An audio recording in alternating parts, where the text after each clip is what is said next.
Well, this is as much as we can take this brief overview of newspaper publication headline stories and feature stories on the front pages. Well, to have more robust discussions surrounding this at this point, let's see if we can join Mr. Seuni Oni, who is the editor-in-chief of the Daily Courier. Hello and a very warm morning to you, Mr. Seuni. It's wonderful to have you join us on Morning Express this Tuesday morning. Mr. Chijoke, and good morning, our viewers. Always a delight to be on ADBN. Always a pleasure, Mr. Seuni. I was thinking you would be in the studio this time around. I thought I could make it too.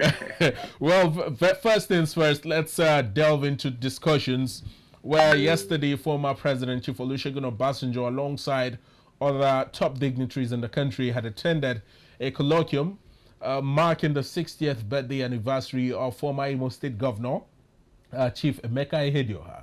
Now, the former president was quite critical of the President Tinubu-led administration, also advocating for an Afrocentric democracy, not just in Africa, but in Nigeria, particularly starting from home.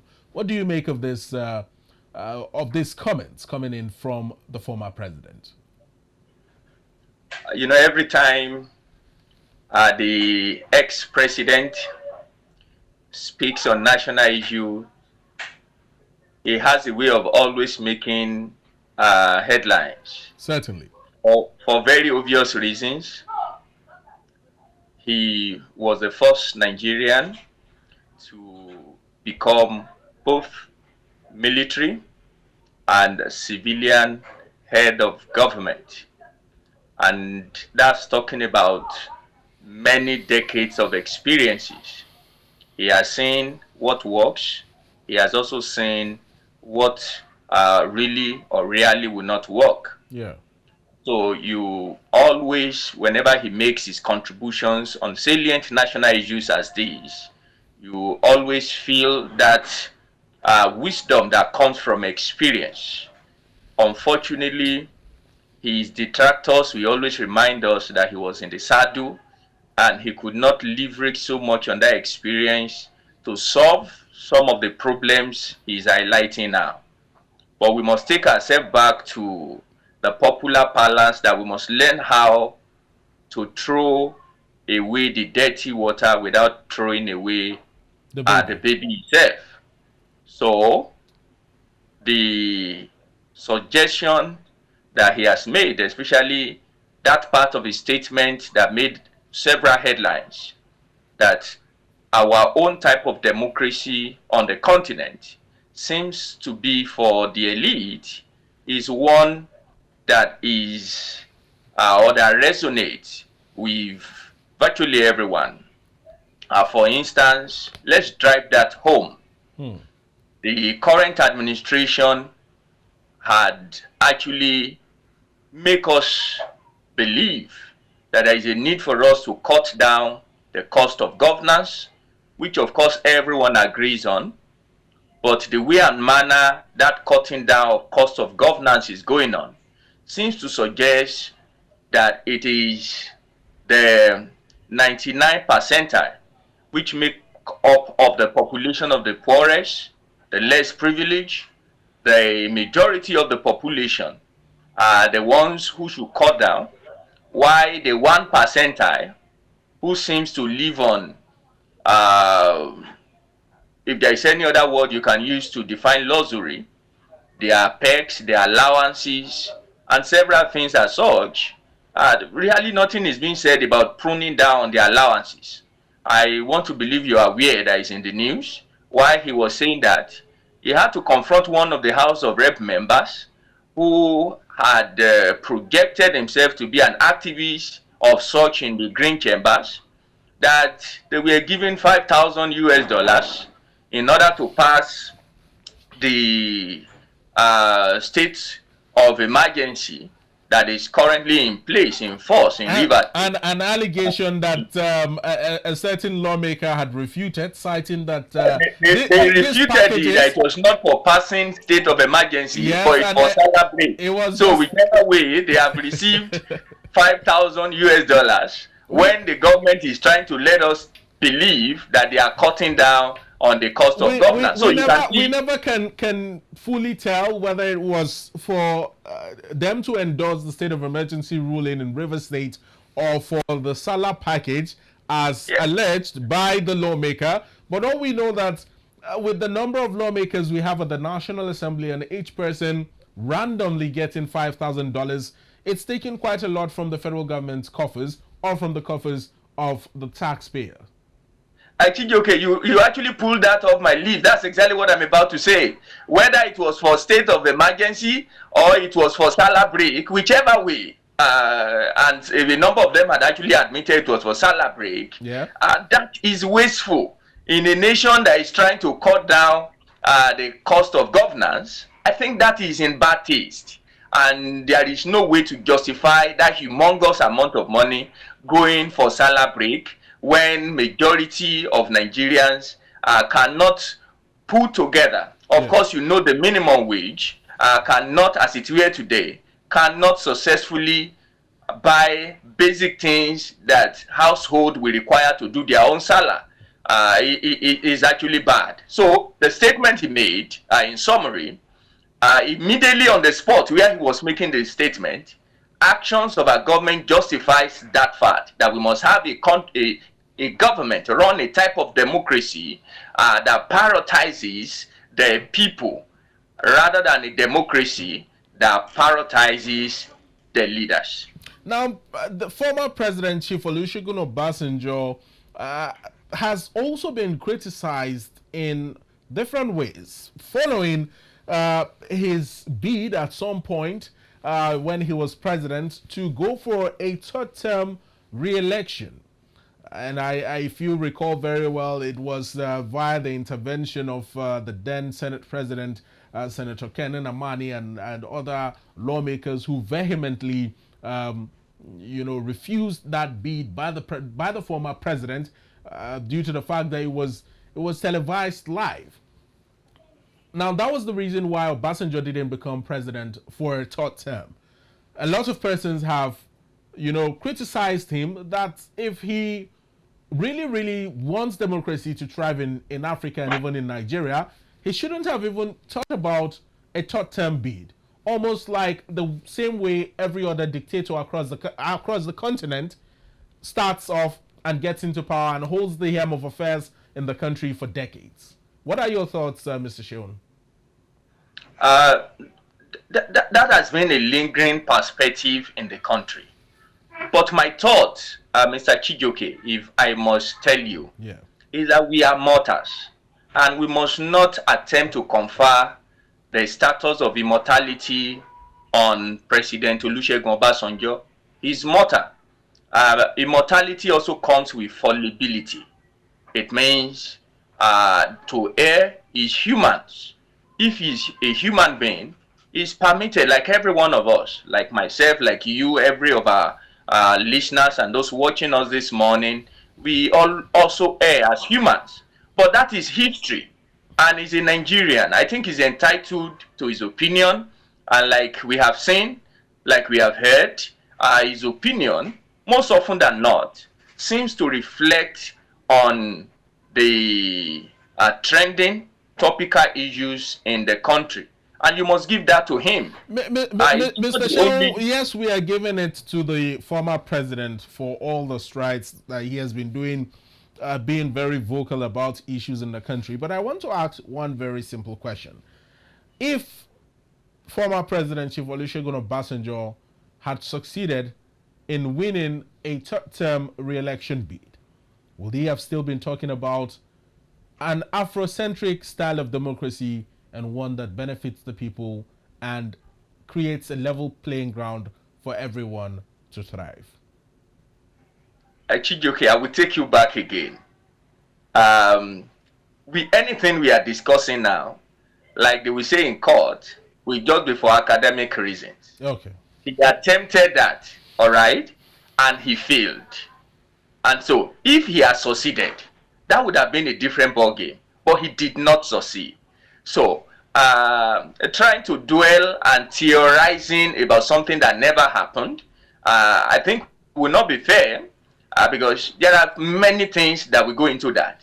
The Buhaha that also came with the third term, someone could also, there was a school of thought also, that if he had succeeded his third tenure, maybe the military would have come back. Remember, he was the one who just stepped in after Abubakar Abdul Salam in 1999, ceded power to civilian government. So if he had succeeded in his third term, some perspective also had said that the military also might have as well come knocking, because it would have led to a measure of crisis and conflict in the country. So that's why I said, if we are dwelling on the theoretical part, perspectives here and there will be coming. But I think we have all agreed that he erred in his attempt to go for a third term, and that should suffice.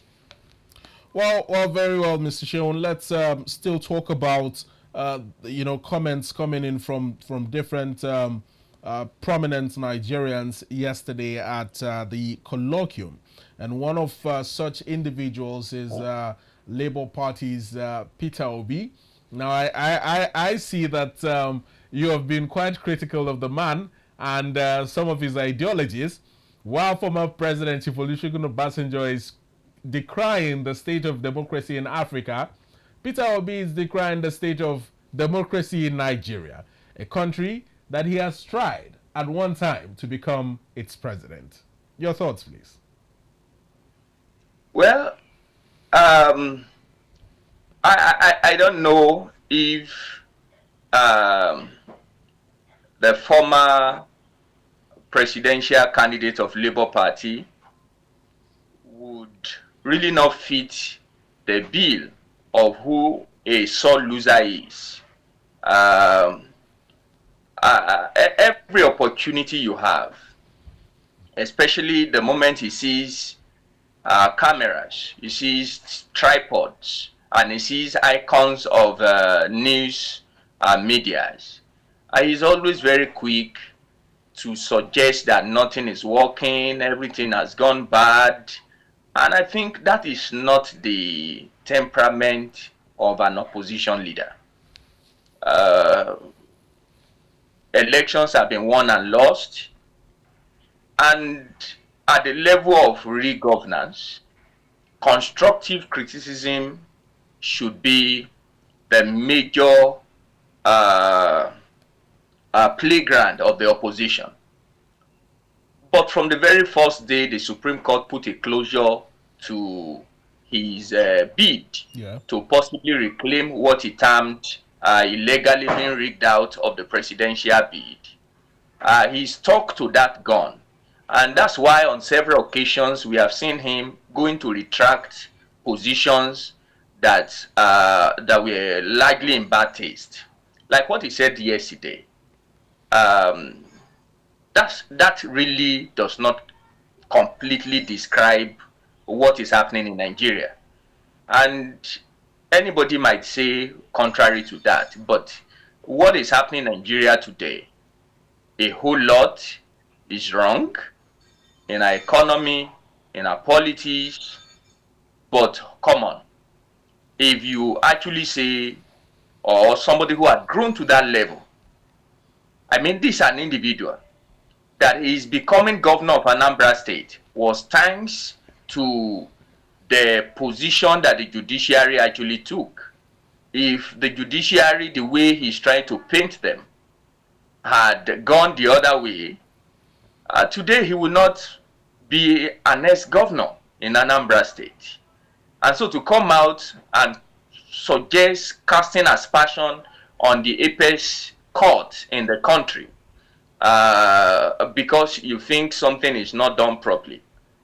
Maybe I should remind Chijoke that the last time I was here last week, I actually was very clear that the way Rivers State Governor was going, he will definitely either through state of emergency or through the House of Assembly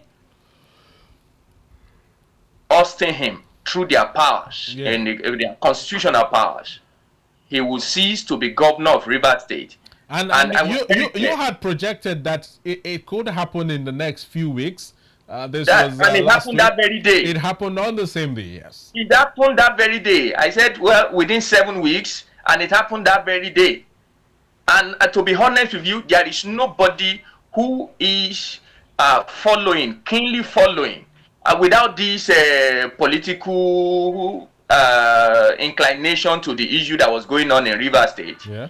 The moment the Supreme Court gave their judgment, and you might hate some of these justices, but I don't think anybody can truly fault some of their positions. As a governor, you walk down to House of Assembly of a state, you pull it down totally. And practically, you were now working with 3-4 guys in a House of Assembly that had over 30 individuals. There's no way you can describe that as a democracy if you are fair. And to now take a position of a state of emergency, I felt it was really not the right decision to take. That was my opinion. I think a bit of judge should have taken place before that state of emergency call was made by the president. But to now come and say democracy is finished in Nigeria, no. You don't speak like that. And when yes, please carry on. And when you now begin to cast aspersion on the Supreme Court, and you are like politicians have taken over, no, that's very wrong. Of a statesman who had also been a beneficiary of the judicial pronouncement in time past. No, I think that's actually very, very, very wrong. And when I read it yesterday, I know it's true to Mr. Peter Obi to say such kind of thing, but I'm disappointed he will continue to toe that type of a route. Now, let me have you react to the statements from some of these top dignitaries yesterday at the event. Former President Chief Olusegun Obasanjo said that democracy failed in Nigeria because it is not African. I want you to hold on to this thought. Peter Obi said that everything has been knocked down. Of course, you have dissected that issue. However, Aminu Waziri Tambuwa adds that actors in the game don't play by the rules, while Bishop Matthew Kuka says it is work in progress, as he also adds that the weaponization of religion is a major obstacle to Nigeria's development. I want us to take them one after the other. On the issue of democracy not being African, being the reason why it has failed in Nigeria, do you agree with the words of the former president? I think I agree. Why so? I agree, but I will also try as much as possible in trying to arrive at my position. Okay. To also pick from other speakers, because looking at it as a pool will better help us understand and contextualize the issue. The democracy we practice today, of course, you are aware, during the First Republic, Nigeria started off not as a presidential system, but as a parliamentary system. The question will be, after the first experiment, why did we jettison a parliamentary system where you have a ceremonial president and a very active prime minister for the United States of America presidential type of governance? We saw the very intricate dilemma of a parliamentary system.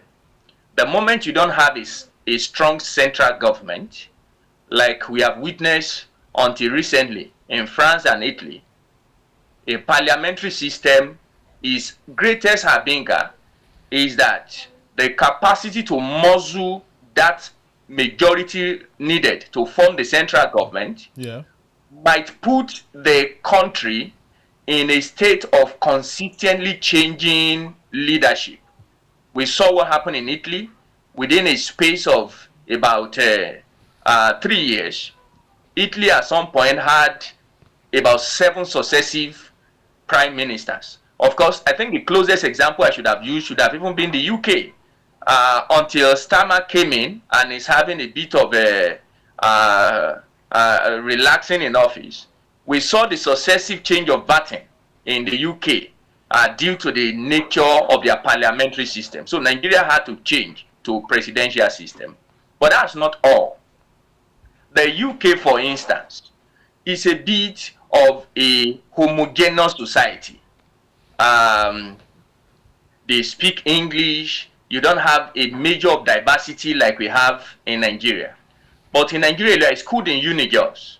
And in my GST, is it 103 now, Nigerian culture, we were told that Plateau alone has over 50 different ethnic groups. I mean Plateau State alone, over 50 different ethnic groups. The moment you drive down, you enter into the Taraba, you enter into Taraba State, you also see there is a melting point of different ethnicities. And that is the same across Nigeria. The local government where I came from in Ekiti State, for instance, there are about 7 different languages in one local government in Ekiti East alone. About 7 different languages in just one local government. It's the same across the country. So we must find a way to ensure now that as a country, we now bring in some element of our uniqueness into the type of democracy we practice. I agree with ex-President Olusegun Obasanjo on that account. The term Afrocentric style of democracy. Yes, we need to be a bit Afrocentric to capture our diversity and to be a bit more inclusive to ensure that. And when you talk about inclusivity, people are very quick to talk about the 3 dominant ethnicities: Hausa, Fulani, Igbo, and Yoruba. But just enter Benue State and you will see how non-inclusive the state itself is. In Benue State, you have several ethnic groups, but it's only one predominant ethnic group, the Chiefs, that have been governors all this while. Live there and enter Kogi State. Until recently, it's only the Igalas that have been governors. So the same complaint in the center. Enter the various states, and you are going to see that that on a micro scale. Go to local government, like in Ekiti State. My senatorial district, the South, had never been governor. Why the 2 other senatorial districts, they have been rotating it between themselves? Because they have the population. So you can continue like that. So we need to find a way to balance our own democracy, and that democracy is democracy that factor in the interests of everyone. So I agree with him on that. Let's skip over to the comments of Bishop Matthew Kuka over the weaponization of religion in Nigeria's democracy that has stunted the growth of our own style of democracy, in just a few seconds, so that we will move on to other conversations in the news. Oh, okay. Thank you. And let me also fuse in Aminu Tambuwa's position that the reason why we've not getting the type of governance we needed is because the players don't play to the rules. And that is core. Any discussion you have about democracy in Nigeria, and you are removing the major players. I was privileged immediately after the presidential election on a high panel as a journalist, not as one of the panelists. And we were having this conversation about INEC not doing well, this not doing well. I said, you people are missing the point. Those of you who are politicians on this table, you are the greatest problem that we have, not INEC. Don't try to, that's what we call begging the question in journalism. Don't beg the question. We know that INEC sets the rule, but who are the people that break the rules? Certainly it's not INEC, it's politicians that go breaking the rule. INEC is merely an umpire. Yeah, they are the umpire. But when they now come back, they make it look as if the umpire is the failure. Those who break the rule, who don't listen to the guns before starting the race, they are the ones, they are not at fault. No, I said the major box. The day politicians in Nigeria agree, the day they all agree that we have the right democracy, Nigeria will start moving forward. And so that takes me to the Reverend Bishop Kuka's statement that our democracy is work in progress, and that as long as we allow ethnicity, these 4 lines of ethnicity, religions, to begin to continue to determine who gets what, how they get it, we are not really ready for the type of democracy that will capture the interests of the majority as a country. Absolutely. And that is the simple truth. Well, very well, Mr. Sean. Let's move on to other matters. But still, the next line of conversation is surrounding the 2027 general polls. I know yesterday when these dignitaries had joined Chief Emeka Ihedioha at his 60th birthday celebration, there were talks surrounding the fact that most of the people there were members of the opposition, even though the celebrant was celebrated nationally, even by the president. But ahead of the 2027 general polls, we hear that INEC and the Atiku group, which is an opposition group, is differing over a new party registration. Now, INEC is asking them to follow due process. We might not have full details of what this due process is, but from your own perspective, Mr. Sheon, what do you think of the coalition that is already on the way ahead of 2027 to possibly remove President Bola Ahmed Tinubu from the Aso Villa? Thank you, Chijoke, for that question. You would have followed my position on some of these opposition figures.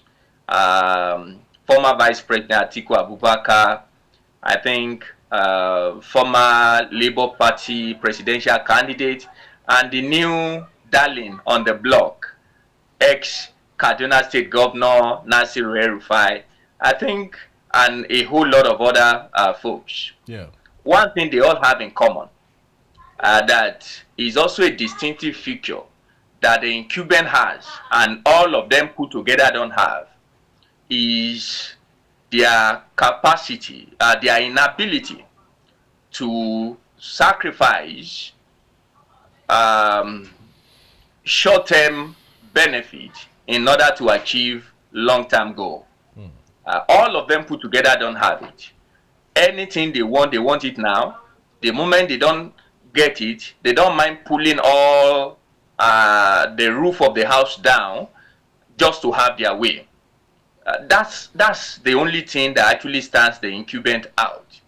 And I've made it very clear, I've said it severally during our engagement here, that except there is a miracle, I don't see this set of people unseating the incumbent. I don't see them. Why does it require a miracle for this to happen, Mr. Sean?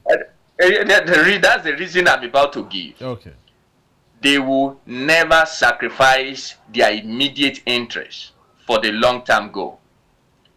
3, 4 people will never be on the presidential ballot. Only one person will be required to sit as the candidate in their coalition, in their merger, whatsoever name they want to give it. And you can take it to the bank. Atiku wants to be on that ballot. Peter Obi wants to be on that ballot. Maybe a Kwakwaso, if they go to him, wants to be on the ballot. Yeah. They will do the talk and do the talk instead of strategizing on how to unseat the president. Months to election, all of them will go their separate ways. Now, and so that means they will be weakened. They will not be in the capacity, the pool position to present any formidable opposition against the incumbent. We already hear talks. We already hear talks that they are saying that the major obstacle they have right now is on deciding what political party to go by, whether the PDP, the Labour Party, or the NNPP, or even forming a new coalition, a new political party. Now, in forming this new political party, the opposition coalition is accusing INEC of frustrating all their efforts to register a new party. That is where the main conversation is around. You see, just a few minutes ago, I told you about the penchant of politicians. Yeah. Always pointing accusing fingers on the umpire.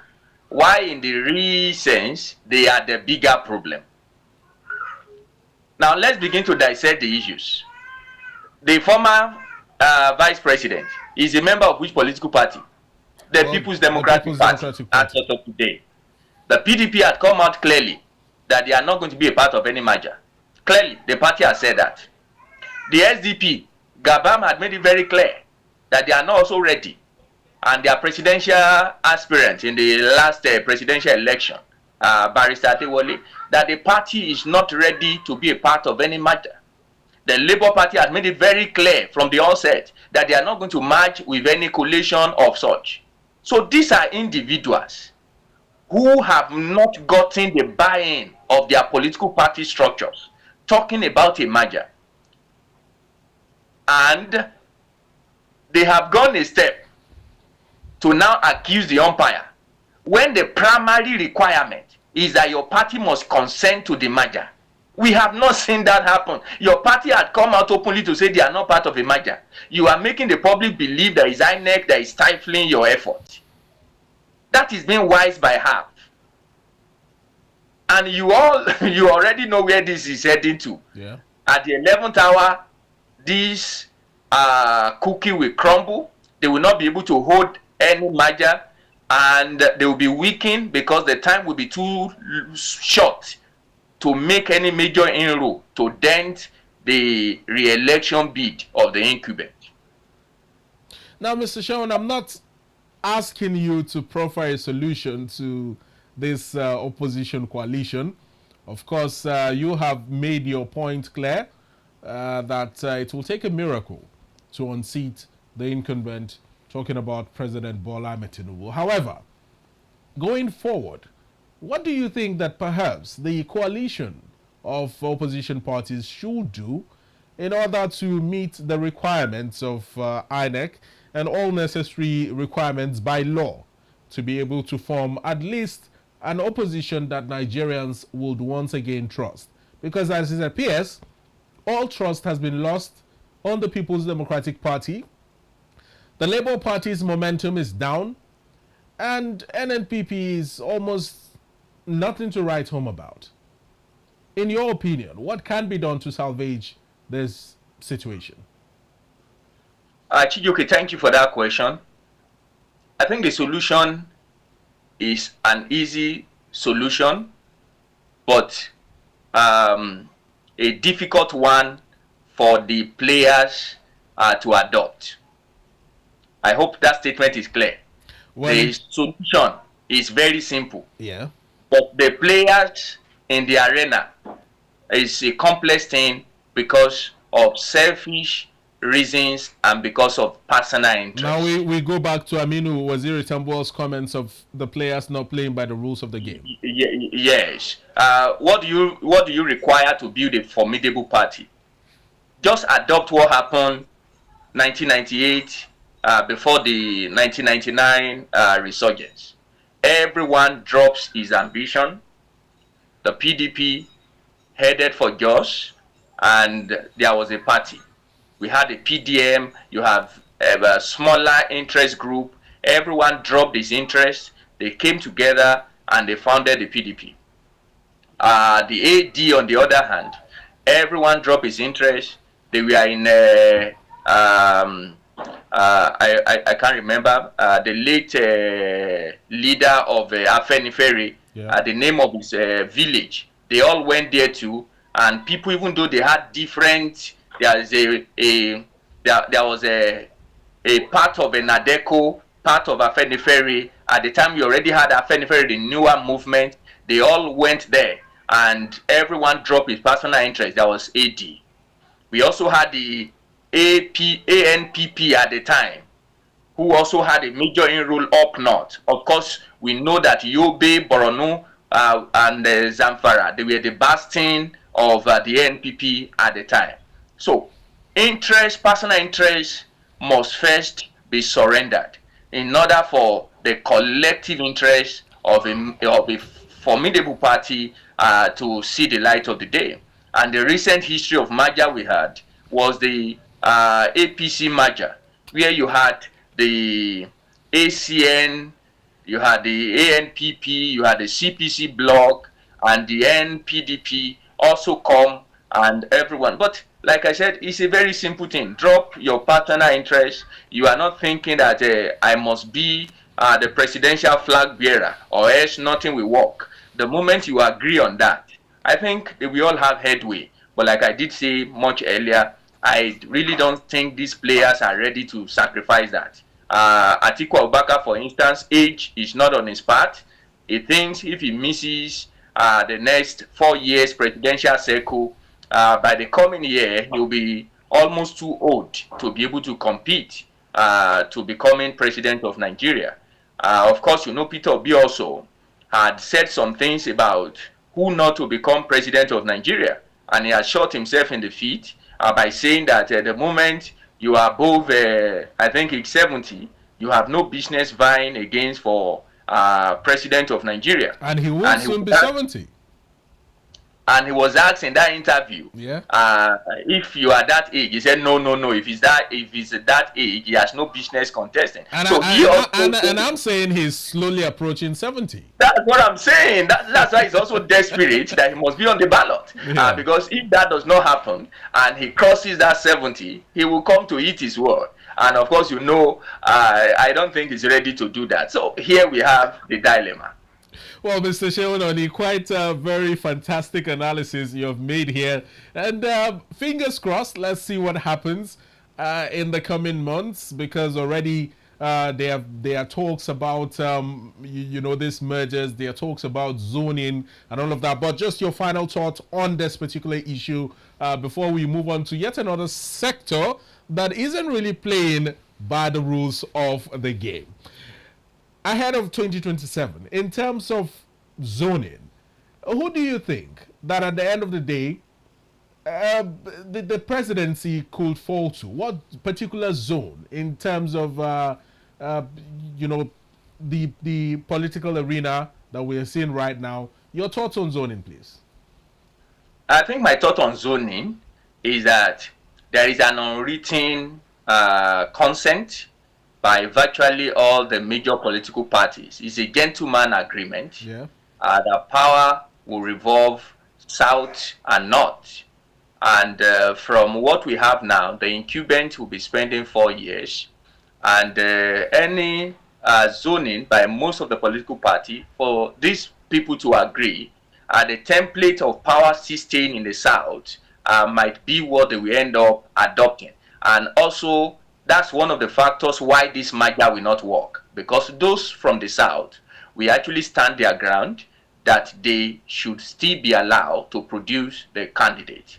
And like I told you, age and several other factors up north made it clear that some folks will either have it now or they will never have the privilege again. So I see it still going back to the south. Of course, the APC is clear. The incumbent, we have the first right of refusal. And from everything they have said, I was privileged. I was one of the few journalists who attended the party's meeting the other time, and the tone was clear. The president will run for a second term. They were very clear in that meeting. I was there live, so I knew the conversations around that. So APC, the incumbent, is going to have another run, 2027. But for the opposition, the feeling up north and in the south is that the south, whichever candidate they are going to present, should be from the south, so that the north can have his full 8 years when it's their turn by 2031. So that's exactly what I see happening. And in the south, the most preferred candidate at the moment is Peter Obi, who isn't really popular with certain individuals in the northern part of the country. Well, you can see him. He has begun to break. He has started breaking iftar with Muslim folks. That's also part of the media work, PR work, to ensure that he boosts his image up north. And so you might not know. Things might just work for him very well so that he can make inroads to part of the north. But like I told you, it's going to take a miracle. It will take a miracle for them to be able to pull anything serious in the coming presidential election. All right, Mr. Seuni, let's move on to other issues in the news. The NLC, under the leadership of Comrade Joe Ajaero, is once again threatening the federal government, as usual, and other state governors across the country over, the Supreme Court ruling that has been flouted by these state governors on local government financial and administrative autonomy. Comrade Joe Ajaero explicitly told them not to play politics with the Supreme Court ruling. This has been a very big issue in the country.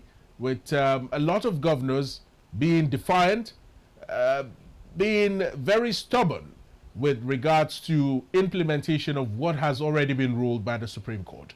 What do you think of this development, and what do you think that the NLC might do more than just strike actions to ensure that these governors are held to book and they do what they are supposed to do? That's a major issue that Nigerians really should be concerned about. We were all celebrating the Supreme Court judgment that gave autonomy to the local government. I mean financial autonomy to the local government as a third tier of government. Yeah.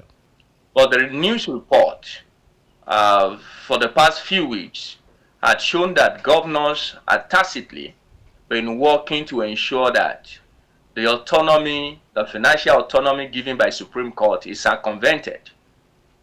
We received a number of very concerning reports that the manner that the state government receive their funds is usually they come for FAC in the FCT, Yeah. and the Accountant General's office working with the Central Bank of Nigeria now disburses the accruing revenue or the accruing windfall to all the various states, including the FCT and the federal government.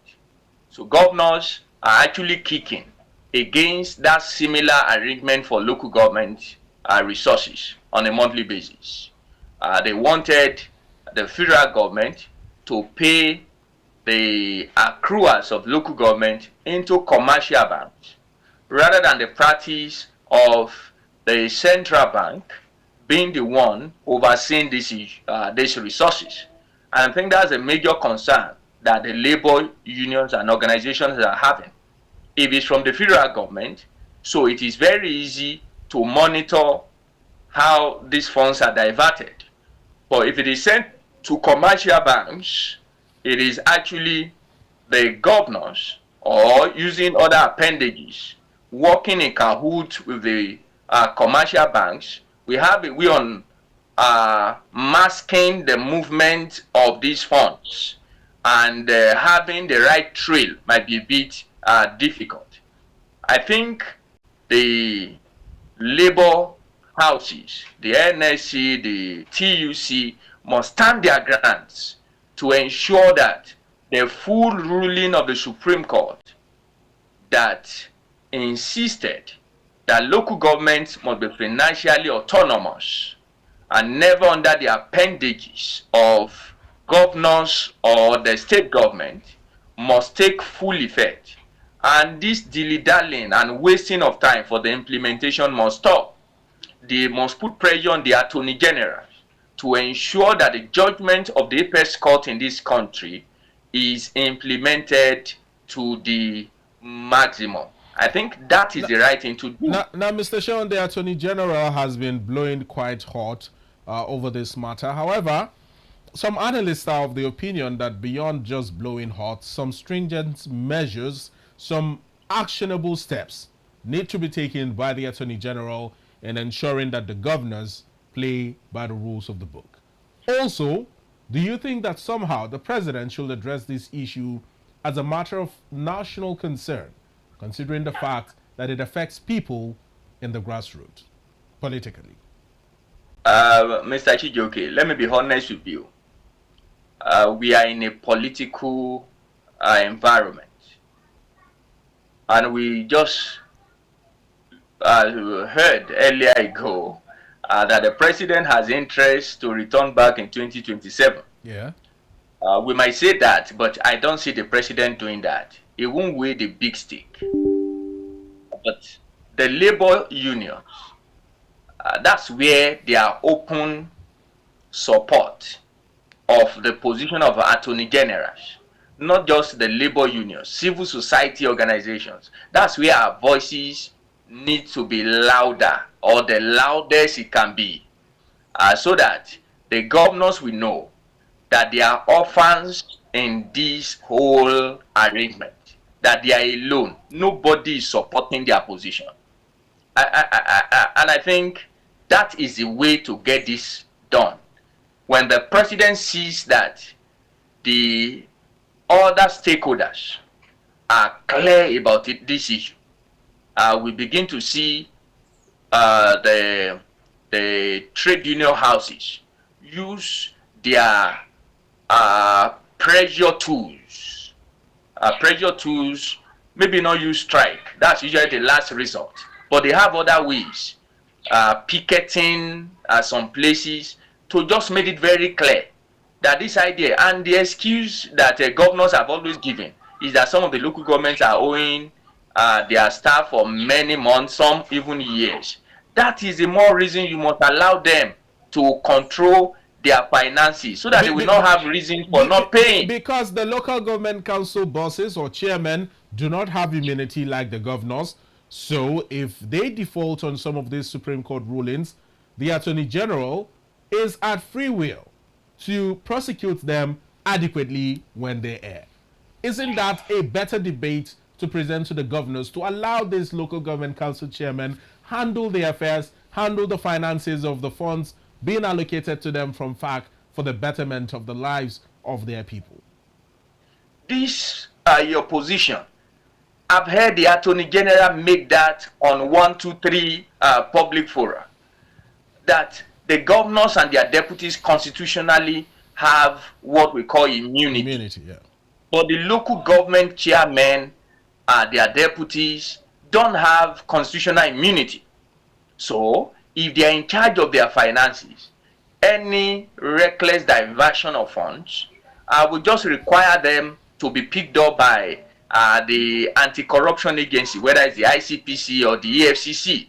And like I did say comically during our last discussion on this issue, we might have, when we start having a number of local government chairmen in Nigeria eating watery beans in the correctional centers, we begin to see some semblance of sanity across the length and breadth of the country in our third tier of governance. That is a conversation that the governors don't want to hear. They want that resources to come somehow under them, and because they have the constitutional power of immunity for sometimes 3, 4, maximum sometimes 8 years, they will drag this issue.